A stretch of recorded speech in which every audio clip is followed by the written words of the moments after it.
eriydigan moddalar demak 3 ga bo'linib oladi. Eruvchanlik koeffitsiyenti 10 dan katta bo'lsa yaxshi eriydigan, 0.01 va 10 orasida bo'lsa oz eruvchan, demak 0.01 dan kam eruvchanlik koeffitsiyenti o'shandan kam bo'lsa 100 gram suvda yoki erituvchida bu erimaydi degani.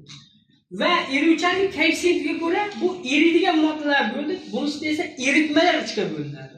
Demak, birinchisi to'yilmagan eritmalar, ya'ni eruvchanlik koeffitsiyentiga proporsional emas, undan kam miqdorda erisa, bu to'yilmagan eritma hosil bo'ladi.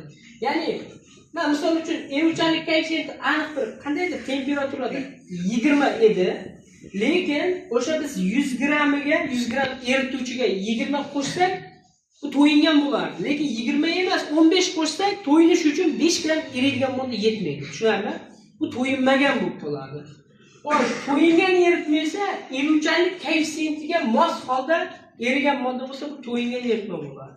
Ayni haroratda 20 deb olsak eruvchanlikda, sen qo'shgan massa ham 100 gram erituvchida 20 qo'shsang, bunda 120 gram to'yingan eritma hosil bo'ladi. Tushundingmi?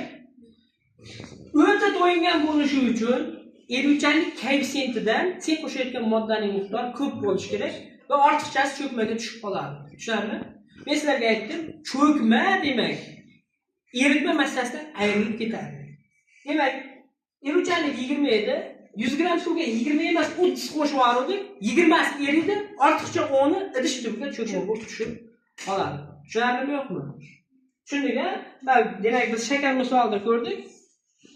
Mana shakarning tubida mana cho'kmalar hosil bo'lib qoldi. Demak, bu shakarning tubidagi cho'kmani biz eritmaning massasiga qo'shmaymiz. Tushunarli? 100 gram suvimizga 20 emas 30 qo'shib yubordik, 10 gram pastda cho'kib turibdi. Tushunarli?